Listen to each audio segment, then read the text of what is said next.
이 제이미 추아라고 하는 이 중국계 미국인이 쓴 제국의 미래라고 하는 유명한 책이 있는데요. 이 책은 인류 역사를 통해서 제국이라고 칭할 수 있을 만한 국가들을 추려내고 그 제국이 형성되고 번영할 수 있었던 과정, 그리고 그 제국들이 어떻게 멸망했는지에 대해서 방대한 자료들을 바탕으로 자세히 분석해서 보여주고 있습니다. 저자는 지금까지 존재했던 제국들의 조건이 군사력과 경제력의 우월이었다면 미래의 제국이 되기 위해서는 앞서 말한 필요 조건 외에도 새로운 가치가 필요하다고 말을 합니다. 이것을 증명하기 위해서 저자는 고대 페르시아의 아키메네스 왕조부터 로마, 그리고 당나라, 몽골, 스페인, 네덜란드, 영국, 그리고 지금 현대의 미국까지 2500년 제국의 역사를 분석하고 통찰했습니다. 동서양을 통틀어서 역대 제국들의 흥망성쇠를 분석한 결과 성공한 제국은 다른 어떤 국가들보다도 진보적이고 매우 다원주의적이었으며 특별히 많은 부분에 있어서 관용적이었다고 하는 결론을 도출을 했습니다. 당시 제국을 이끌던 수장들은 인종과 종교 또 민족과 언어를 뛰어넘어서 정치적, 문화적으로 피지배자들을 최대한 동등한 선에서 대우해 주었다는 것입니다.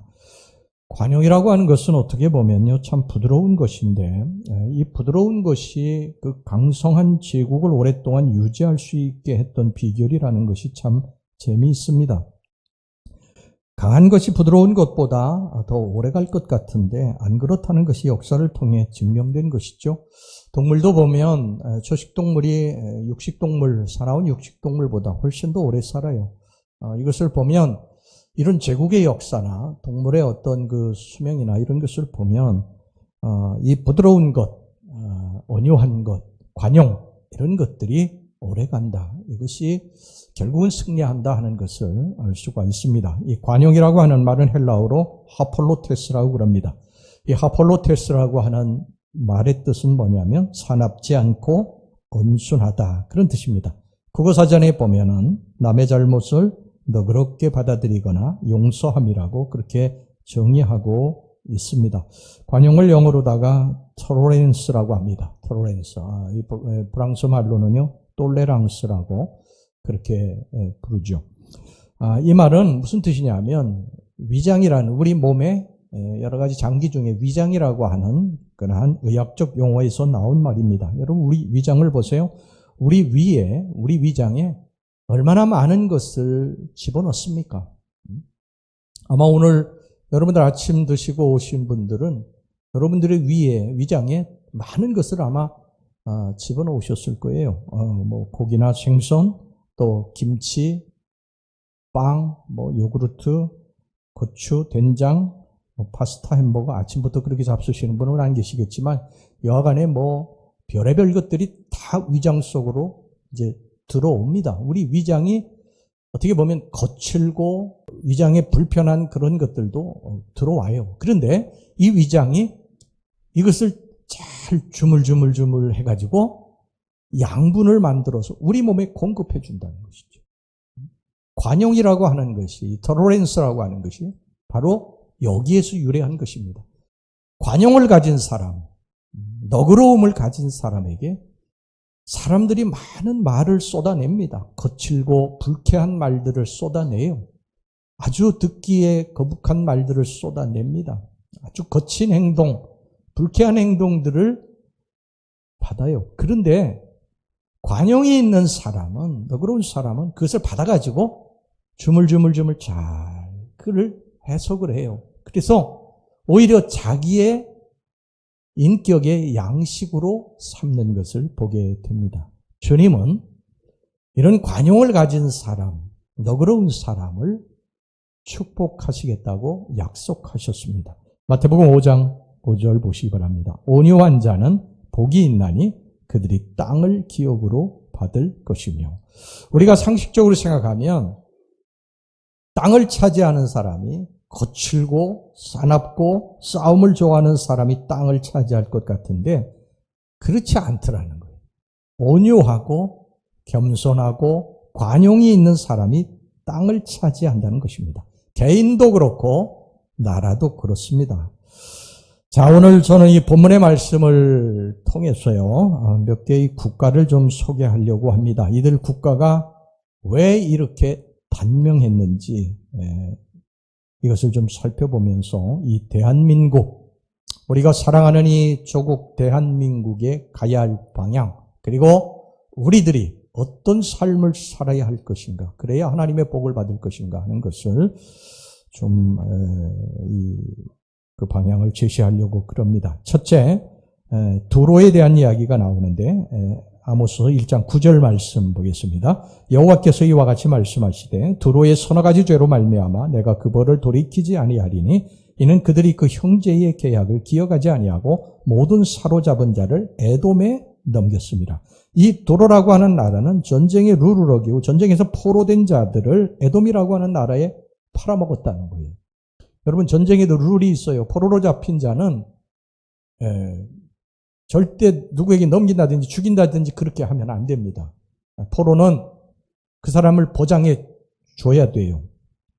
그런데 여기 두로는 이것을 어기고 잔인하게 전쟁 포로를 노예로 팔아먹었다는 거예요. 하나님이 이 행위를 악하게 보시고 두로의 모든 궁궐들을 불사르셨습니다. 아모스 1장 10절 말씀 봅시다. 내가 두로성에 불을 보내리니 그 궁궐들을 사르리라. 다른 사람에게 그래서 우리가 잔인하게 하면 안 됩니다. 악하게 하면 절대 잘 되지 않아요. 악하게 하는 사람은 일찍 쇠합니다. 이것을 우리가 항상 명심하시기 바랍니다. 그 다음에 두 번째, 에돔에 대한 이야기예요. 아모스 1장 11절 말씀 봅시다. 여호와께서 이와 같이 말씀하시되 에돔의 서너 가지 죄로 말미암아 내가 그 벌을 돌이키지 아니하리니 이는 그가 칼로 그의 형제를 쫓아가며 긍휼을 버리며 항상 맹렬히 화를 내며 분을 끝없이 품었습니다. 에돔이라고 하는 나라도 전투에서 패하고 도망을 치는 적군을 끝까지 따라가서 잔인하게 잡아서 죽였다는 것입니다. 여러분, 깡패들도요, 싸움을 하다가 제가 졌습니다. 그러고서 무릎을 꿇으면요, 그냥 용서해 주지 않습니까? 여러분, 청도에서 소싸움 하는 거 보면요, 뿔을 들이받고 맹렬히 싸우다가 한쪽 소가 내가 졌구나. 그러고서는 되돌아서 도망치면 쫓아가서 막 뿔로 들이받지 않아요. 근데 여기 보면 에돔이라고 하는 나라는 항복하고 도망하는 사람들 끝까지 쫓아가서 잡아 주겠다는 거예요. 하나님께서 이 에돔이라고 하는 나라에 대해서 진노하시고 그들의 궁궐을 불타게 만듭니다. 아모스 1장 12절 보세요. 내가 대만에 불을 보내리니 보스라의 궁궐들을 사르리라. 그 다음에 이제 세 번째 암몬인데요. 아모스 1장 13절 보세요. 여호와께서 이와 같이 말씀하시되 암몬 자손의 서너 가지 죄로 말미암아 내가 그 벌을 돌이키지 아니하리니 이는 그들이 자기 지경을 넓히고자 하여 길르앗의 아이벤 여인의 배를 갈랐습니다. 여러분, 노약자하고 임산부는요, 전철에서도 배려해가지고 좌석이 확보되어 있지 않습니까? 그런데 여기 보면요, 암몬이라고 하는 나라는 임산부를 잡아가지고 심지어 배를 갈랐다는 거예요. 이런 잔인함으로 말미암아 이 나라도 역시 망하고 말았습니다. 14절 15절을 보겠습니다. 내가 라빠성에 불을 놓아 그 궁궐들을 사르되 전쟁의 날의 외침과 회오리 바람의 날에 폭풍으로 할 것이며 그들의 왕은 그 지도자들과 함께 사로잡혀 가리라. 여호와께서 말씀하셨느니라. 그 다음에 이제 모압입니다. 아모스서 2장 1절 여호와께서 이와 같이 말씀하시되 모압의 서너 가지 죄로 말미암아 내가 그 벌을 돌이키지 아니하리니 이는 그가 에돔 왕의 뼈를 불살라 죄를 만들었습니다. 모압이 전쟁에서 사로잡은 에돔 왕을 죽인 것도 모자란데 그를 불에 태워가지고 불에 태운 것도 이게 악한 일인데 뼈를 갈았다니 죄를 만들었다는 것입니다. 그들이 얼마나 잔인했는지 알 수 있는 대목이죠. 이 잔인한 나라도 결국 하나님의 심판을 받게 됩니다. 아모스서 오늘 본문에 2절 3절 말씀 보세요. 내가 모압에 불을 보내리니 그 이웃 궁궐들을 사리라. 모압이 요란함과 외침과 나팔소리 중에서 죽을 것이라. 내가 그 중에서 재판장을 멸하며 지도자들을 그와 함께 죽이리라. 여호와께서 말씀하시느니라. 여러분, 개인이고 나라고 제국이고 악하고 잔인하면 결국은 망하게 되어 있어요. 여러분, 바벨론 제국, 엄청난 제국이죠.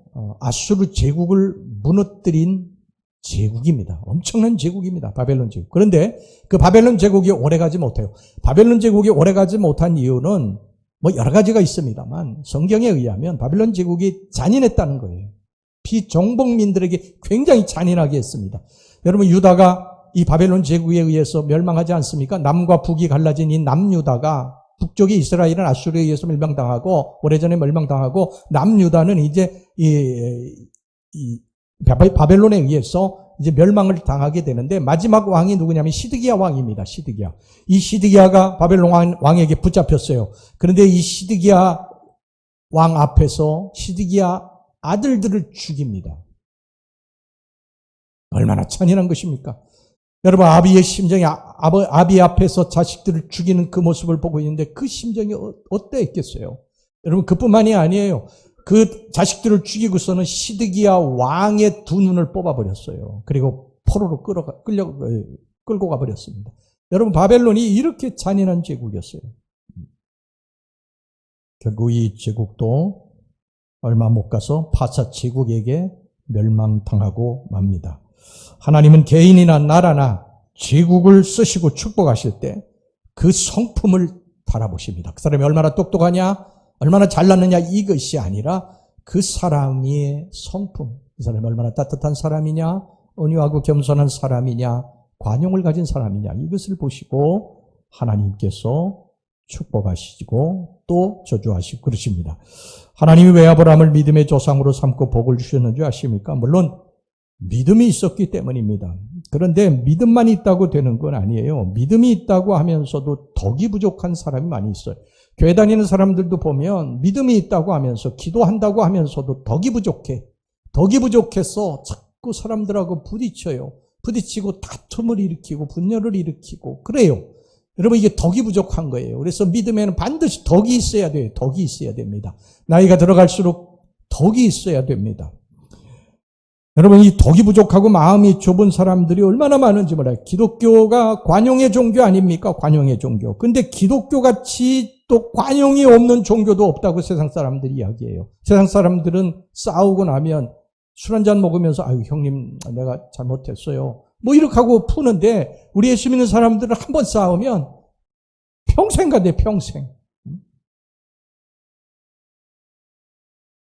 나하고 원수 같은 사람이 저기 앉으면 난 저쪽에 가서 앉고. 예수님이 우리에게 무엇을 말씀하시냐? 예수님 우리들이 그렇게 말씀하시지 않았어요. 마태복음 5장 23절 24절에 보면요, 이런 말씀이 있어요. 그러므로 예물을 제단에 드리려다가 거기서 내 형제에게 원망 들을 만한 일이 있는 것이 생각나거든. 예물을 제단 앞에 두고 먼저 가서 형제와 화목하고 그 후에 와서 예물을 드리라. 하나님이 우리들 정성을 다해서 최선을 다해 정직하게 본 예물을 하나님 앞에 드리는 걸 기뻐하시죠. 그 예물에 우리의 마음이 담겼기 때문에 너무 기뻐하십니다. 근데 하나님이 그것보다 더 기뻐하시는 건 뭐냐면 형제 화목한 거, 다툰 것을 푸는 것, 그를 덮어주는 것, 이걸 더 기뻐하신다는 거예요. 근데 막 형제가 싸우고 원수처럼 그렇게 지내면서 하나님 앞에 예물을 드리는 걸 하나님이 기뻐하시지 않는다는 거예요. 여러분, 아브라함은 믿음도 좋았지만요, 관용의 마음을 가졌던 사람이, 덕이 있었던 사람이에요. 아브라함의 조카 롯이 있지 않습니까? 아브라함 갈대우르에서 나올 때 롯도 데리고 나오지 않았어요. 그래가지고 아브라함과 롯이 굉장히 부자가 됐어요. 그래서 이 유대 나라에는 초지가 부족하기 때문에 그 수많은 양들이 같이 이렇게 거할 수가 없었어요. 그래서 이 롯에게 내가 우하면 난 좌할 것이고 내가 좌하면 난 우할 것이다, 그렇게 이야기를 합니다. 롯은 조카 아닙니까? 그러면 아유 제가 어떻게 먼저 선택을 합니까? 삼촌이 먼저 선택을 하셔야죠. 이래야 되지 않습니까? 그런데 그 말이 떨어지기가 무섭게 롯은요, 이렇게 보니까 요단들이 가장 기름지게 보이거든요. 그래서 요단들을 탁 하고서 그리로 갑니다. 아브라함이 그렇게 말은 했지만요, 너무 이게 섭섭했던 것 같아요. 그래가지고 산꼭대기에 올라가가지고 이렇게 서 있는데 하나님께서 아브라함아 동서남북을 바라보아라. 그리고 저 땅을 다 너에게 줄 것이다. 거기 요단들도 들어가요. 아브라함이 그렇게 말씀하세요. 그런데 아브라함이 섭섭하지 않습니까, 롯에게? 근데 나중에 롯이 위기를 만나게 됩니다. 그 주변에 그 소돔과 고모라 성 주변에 있는 그런 나라들이 서로 연합을 해가지고 쳐들어와서 전쟁이 일어나게 됩니다. 이때 롯도 포로로 끌려가게 됐어요. 이 소식을 들은 아브라함이요, 자기의 사적인 군사들을 데리고 롯을 구하러 가가지고 구해가지고 오지 않습니까? 보통 사람 같으면 꼴 좋다, 그렇게 욕심내더니 이렇게 할 법하지 않습니까? 근데 아브라함은 마음이 큰 사람이었어요. 넓은 사람이었어요. 그 롯을 구해오지 않아요. 여러분, 요셉도 성경에 보면 마음이 넓은 사람이었어요. 형들이 자기를 죽이려고 하지 않았습니까? 그러다가 그 잘 안 되니까 노예로 팔아버리지 않았어요? 근데 나중에 이제 거기에 기근이 들어가지고 형들이 애굽에 와가지고 양식을 구하려고 보니까 총이라고 앉아있는 사람이 자기들이 죽이려고 했던 동생 요셉이라고 하는 것을 알아채지요. 그리고 막 사시나무 떨듯이 떠는데 그 앞에서 요셉이 한 말이 뭡니까? 형님들, 두려워하지 마십시오. 당신들이 나를 이곳에 보낸 것이 아니라 하나님이 나를 이곳에 보내었나이다. 그리고 형들을 다 용서하지 않습니까? 그리고 그 고센 땅에, 그 기름진 땅에 가서 살게 하는, 오히려 복을 베풀어 주지 않아요.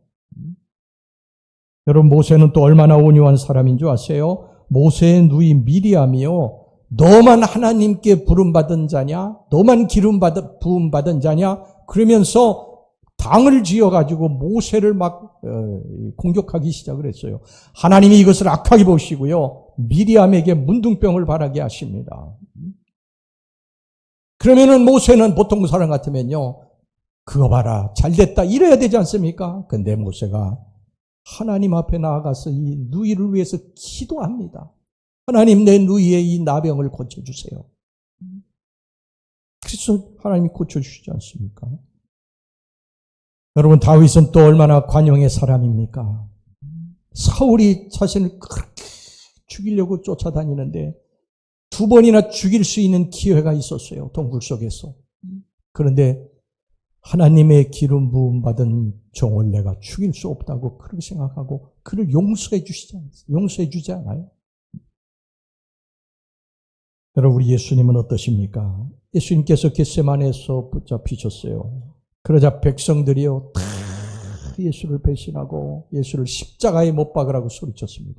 얼마 전까지만 해도 예수 때문에 배불리고 예수 때문에 병 고치고 예수 때문에 외로움도 이기고 소망을 가졌던 그런 사람들이 예수님 십자가에 달리기 위해서 붙잡히시니까 다 도망쳤어요. 다 배신하고. 그뿐만이 아니죠. 그들은 그렇다 하더라도요, 예수님께서 3년 동안이나 그렇게 사랑했던 제자들, 한 제자는 예수를 은 30에 노예 한 사람의 값에 팔아버리고요, 또 한 제자는 예수를 저주까지 하면서 부인하고 배신하고 다른 제자들 다 도망치지 않았습니까? 근데 예수님이 그들 다 용서하십니다. 다 용서하시고 나중에 부활하셔서 그 허물 많은 제자들을 찾아가지 않으십니까? 우리 예수님이 관용의 주님이십니다. 여러분, 세상에서 가장 큰 아픔이 뭔지 아세요? 사랑하던 사람에게 배신당하는 거예요. 가깝지 않은 사람이야 그러려니 하는데, 어제까지만 해도 가족처럼 가깝게 지내던 사람이 내가 끝났다는 것을 알고 안면 몰수할 때는요, 정말 피가 거꾸로 솟는 것 같은 아픔을 느낍니다. 그동안에 힘들 때, 어려울 때 그렇게 기도해 주었는데, 그렇게 많은 사랑을 베풀어 주었는데, 그렇게 많이 도와주었는데 어느 한순간에 돌아서는 걸 보면요, 그 아픔은 정말 이루 말할 수가 없습니다. 여러분, 우리 의리를 지키고 삽시다. 할렐루야. 하나님께도 좀 의리를 지키고, 하나님께 은혜 받았으면 끝까지 의리를 지켜야죠. 제자들처럼 배신하고 도망치고 그러지 말고 막달라 마리아처럼 끝까지 주님 십자가에 달려 돌아가실 때 눈물로 통곡했더니 막달라 마리아처럼 그렇게 좀 우리 의리를 지키고 삽시다. 하나님께 많은 은혜 받았는데 조금 어렵다고 그래가지고 막 또 원망하고 불평하고 주님 등지고 그렇게 살지 말고 우리가 좀 의리를 지키고, 또 사람에게 은혜를 입었으면요, 사람에게도 좀 의리를 지키고 살아야 됩니다. 헌시착처럼 버리면 안 돼요. 그래서 이 진정한 친구는요, 내가 고난에 처했을 때 알아본다고 그러지 않습니까? 제가 전에 양희은 그 이야기도 해드리지 않았습니까? 암에 걸렸다고 하고, 암에 걸려가지고 오랜 세월 투병하고 이제 그러면서 진정한 친구가 그렇지 않은 친구가 가려지더라는 거예요. 진정한 친구만 끝까지 남아있지 나머지는 다 슬금슬금 없어지더라는 거예요. 여러분, 우리 의리를 지킵시다. 할렐루야. 하나님과의 관계에서도 의리를 지키고 좀 사람과의 관계에서도요, 의리를 지키셔야 됩니다. 그렇게 그냥 혼시짝처럼 버리고 그러시면 안 됩니다. 이런 사람이 큰 사람이고 멋진 사람이에요. 이런 사람이 하나님께도 복을 받는 줄로 믿습니다. 넓고 큰 마음, 관용의 마음을 가지고 살아가시기를 주의 이름으로 축원합니다. 여러분, 우리나라가 앞으로 나아가려면요, 지난 날들에 대해서 어느 정도는 관용을 베풀어야 됩니다. 우리는 지난날의 아픈 역사가 너무나 많은 나라예요. 남의 나라 지배를 받으면서 생긴 상처들이 너무 크죠. 그래서 자꾸 과거를 들추어내고 과거에 매여있는 습성이 생긴 것 같아요. 물론 잘못된 것은 우리가 비판하고 바로잡고 역사를 바로 세워나가야 되죠. 하지만 웬만한 것은 좀 덮고 넘어가야 할 것도 있는 것입니다. 과거에 일제 36년 동안에 목숨까지 내놓고 항거한 사람이 몇 사람이나 되겠어요? 그림을 그리는 사람한테 너 이 그림 그리지 말고 이 그림을 그려라. 그렇지 않으면 네 목숨이 아마 부지하기 어려울 것이다. 여러분, 그럴 때에 그들이 시키는 것을 하지 않을 사람이 사실 몇 사람이나 있겠어요? 너 이 음악을 작곡해서 백성들에게 이것을 부르게 해라. 그럴 때 자기 목숨 내밀고 그걸 거절할 사람이 몇이나 되겠느냐 그 말이에요. 나는 이 글을 절대 쓸 수 없다. 나는 목숨을 내놓겠다. 여러분, 그런 사람이 몇이나 돼요. 물론 일제 앞잡이 노릇하기 자기 부귀영화만을 위해 백성들을 유련한 사람, 그런 사람은 정말 나쁜 사람이죠. 그런 사람은 찾아내야 됩니다. 하지만 어쩔 수 없이 연약하기 때문에 그렇게밖에 할 수 없었던 사람도 있는 것입니다. 그런 사람 우리가 품어줘야 하지 않을까 그런 생각을 합니다. 제가 이 말을 하면 혹시 목사님 위에 조상이 무슨 일제시대 때 뭔 벼슬을 했나 그렇게 생각하시는데 전혀 아닙니다. 우리가 어쩔 수 없이 한 사람들도 있어요. 우리가 정말 내가 그런 상황을 당했을 때 과연 나는 내 목숨을 내놓을 수 있느냐? 쉬운 일이 아닙니다. 그죠? 우리는 작은 것들은요, 품고, 물론 아까도 말씀드렸습니다만, 나라와 민족을 정말 배신하고 자기 부귀영화만을 노렸던 그런 대표적인 사람들이 있죠. 이런 사람들은요, 지금 어떻게 보면 하나님의 이 저주를 받지 않습니까? 자손들이 여기 한국 땅에 못 살지 않습니까? 일제시대 때 벼슬했다고 일제시대 때 공부했다고 다 친일로 몰아 정죄하면 여러분 나라가 어찌 되겠습니까? 역대 대통령 다 공과가 있습니다. 다 나쁜 것만 있는 것도 아니고요. 다 좋은 것만 있는 것도 아니에요. 근데 우리는 나쁜 것만 자꾸 들춰내고 비난하고 욕을 합니다. 여러분, 그러면 안 됩니다. 잘한 것은 잘했다고 해야 됩니다. 잘했어도 자기와 진영 논리가 맞지 않고 내 그 사람 싫어하니까 그냥 잘했다는 이야기는 안 하고 그냥 나쁜 것만 들추어내고 욕을 하고 비난하고 그래서는 안 됩니다. 또 분명히 잘못했는데 자기가 좋아하는 사람이라고 자기가 진영이 그쪽이라고 그래서 그 사람 잘했다고 해서도 절대 안 되는 것입니다. 잘한 건 잘한 것이고 잘못한 건 잘못한 거예요. 우리는 그걸 잘 못해요. 그냥 딱 갈라지면 이 진영 논리에 이게 빠져가지고 이쪽에서 잘해도 이쪽이 절대 박수 안 쳐. 이쪽에서 잘해도 이쪽에서 박수 안 쳐주고.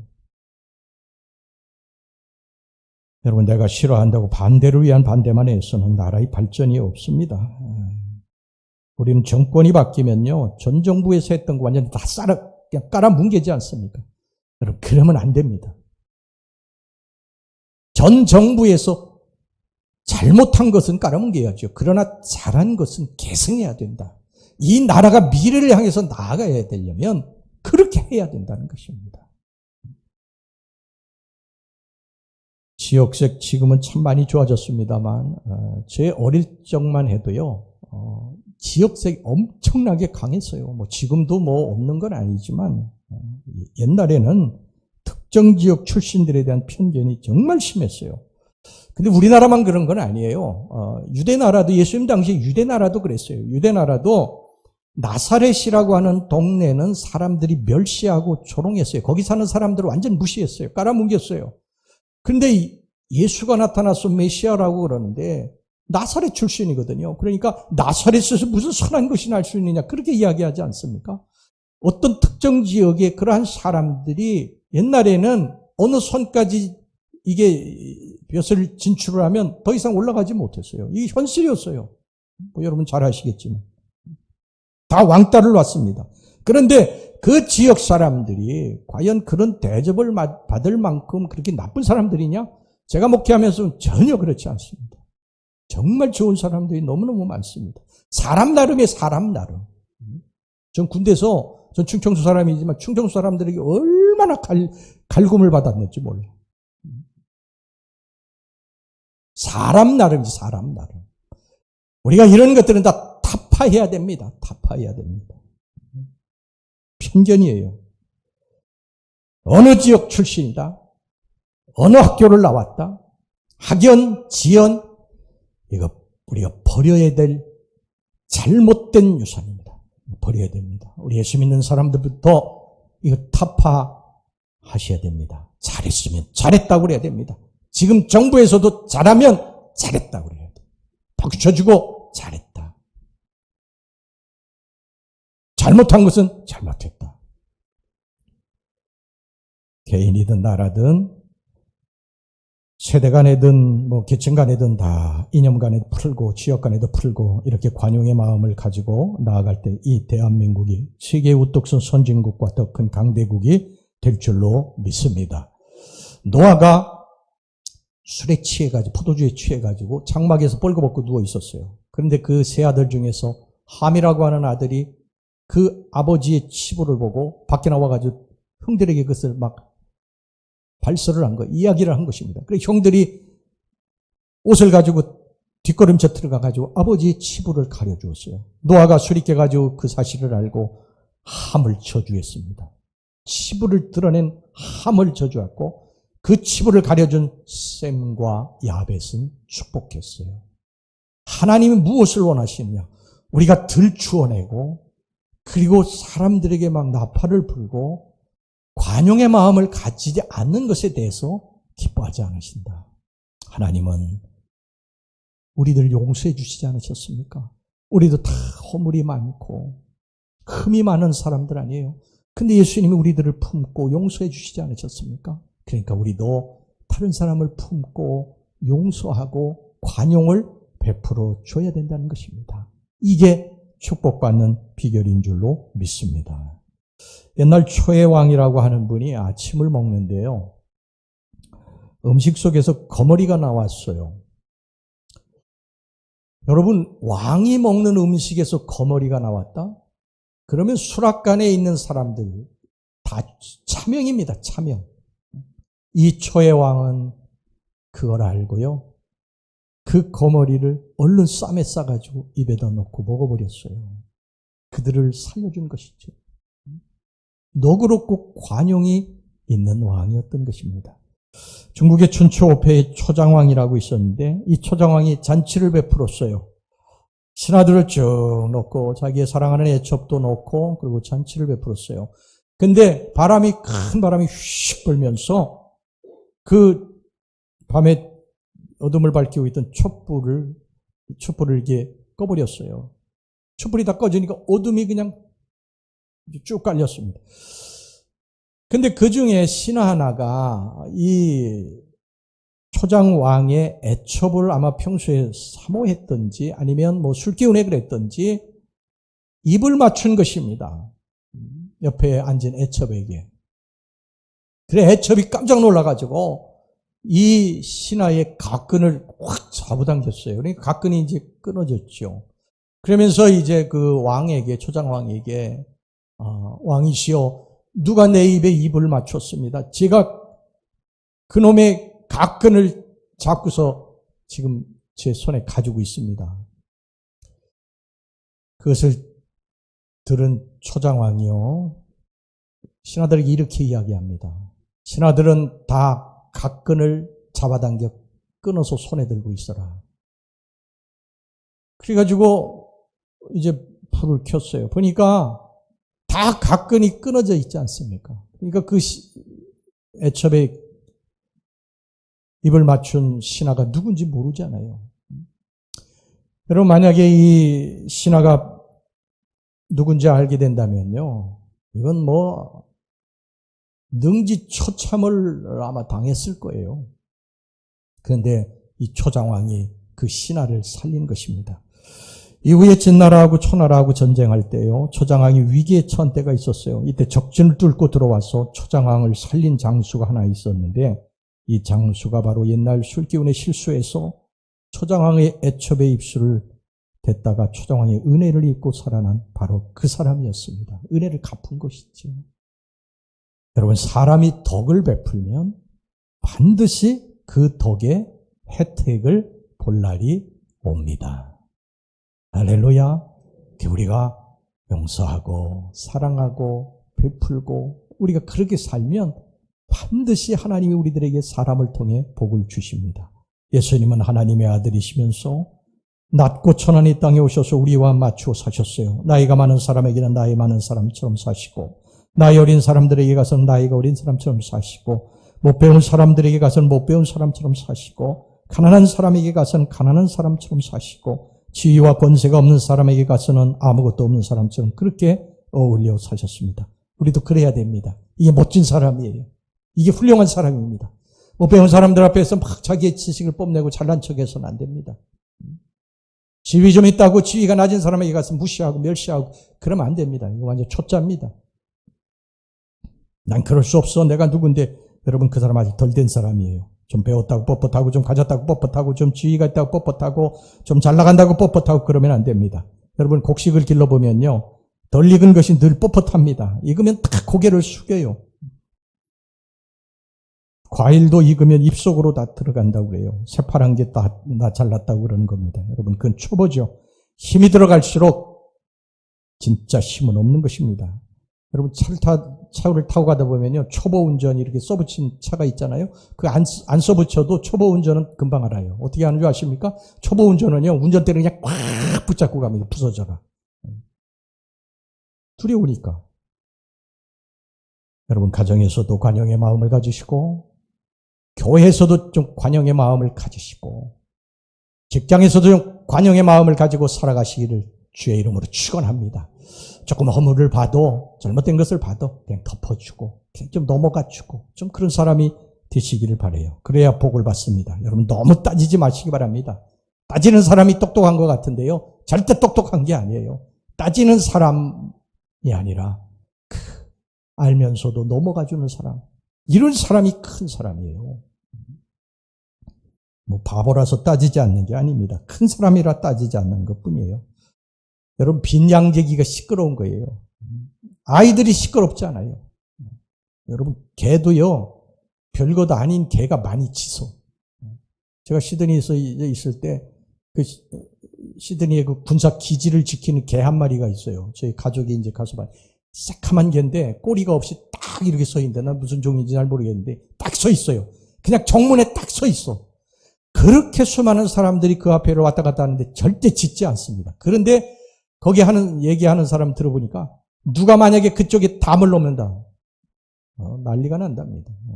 다 물어뜯고 그런데 그냥 똥개는 얼마나 많이 짖습니까? 그냥 막 소리를 내고 그냥 막 조금 사람 지나가도 막 그냥 이게 두려워서 그런 거거든요.